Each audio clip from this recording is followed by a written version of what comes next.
What is up, guys? Flossy Missiles here.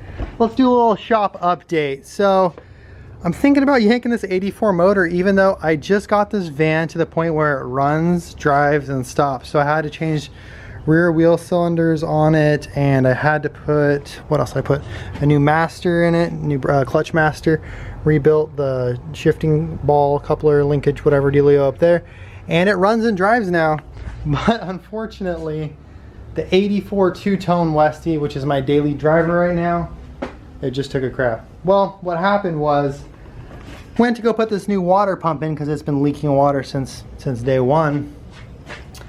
And I rip off the old water pump, I rip off all the thermostat housing, the whole area, and it's not leaking water.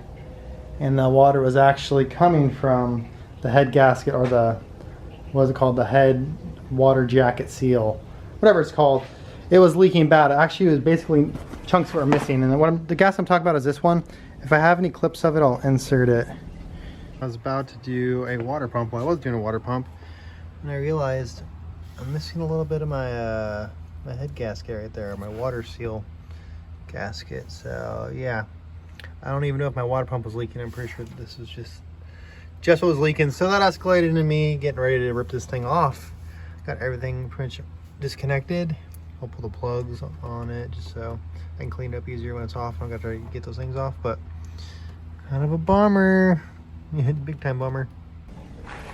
But yeah, it was leaking super bad from right there, and so went ahead and tried to yank the head off. Of course, it was corroded onto the jugs, like the cylinder walls. It was just super corroded onto, so I had to pry it, and took forever to get it off. Finally got it off, and here's the head. And check out how bad of shape it is in. Hold on a second, sorry guys, sorry. So as you can see, there is some fat cracks.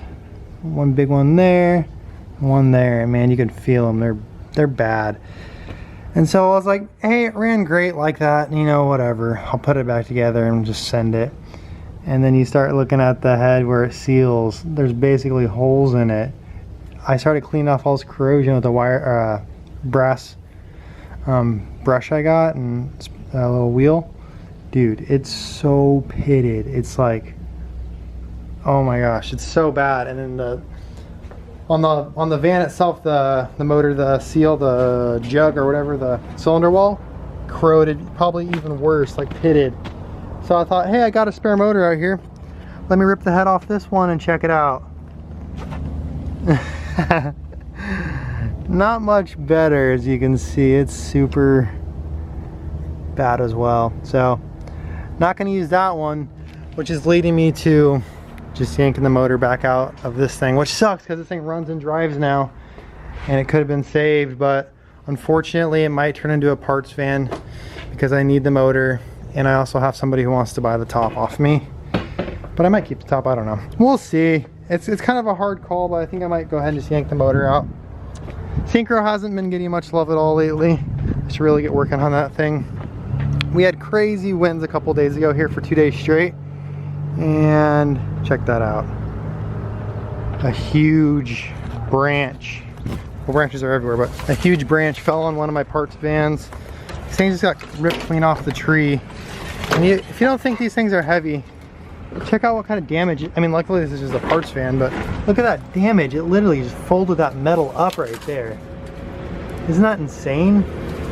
So I haven't really looked to see what kind of damage has been done to the Vanagon, or the Ranger, I guess, for that matter. The Ranger got hit by a branch as well, but we'll check that out. Last weekend I went over to this old Volkswagen mechanic's house, like an actual employed by Volkswagen mechanics since 1961, and he's getting rid of a bunch of stuff.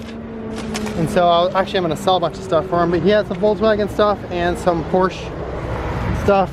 Kind of went through most of it already. Jeez Louise, man, this branch is huge. I'm not gonna have fun cleaning that thing up, but let's check out what we got. So these are all, this is all Porsche 2.0 stuff, I believe, I think he said.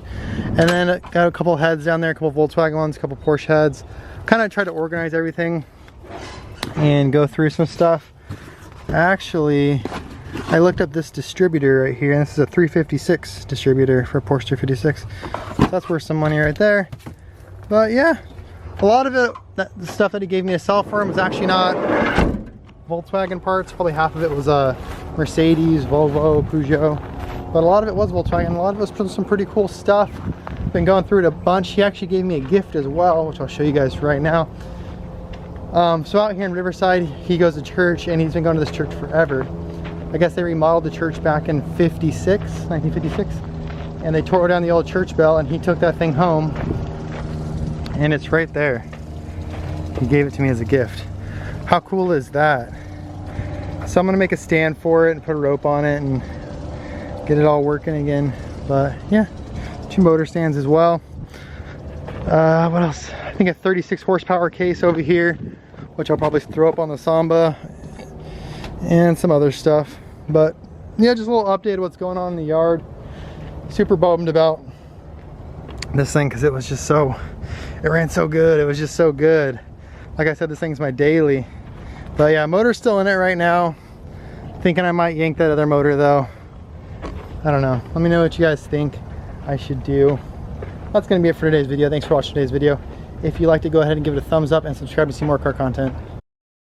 Also, I want to throw in here, I borrowed one of these from Eric. He has a smaller one than this last week, and this is such a good tool to have. One of these little carts from Harbor Freight. This one's a 1,000-pound one, and just with a little foot pump you can lift 1,000 pounds. So really good tool to have, especially for Volkswagen guys lifting motors in and out, because this one you could legitimately set a transmission and motor on and put it all up together. But yeah, just a quick little tool update. You should definitely get one of those if you're in need.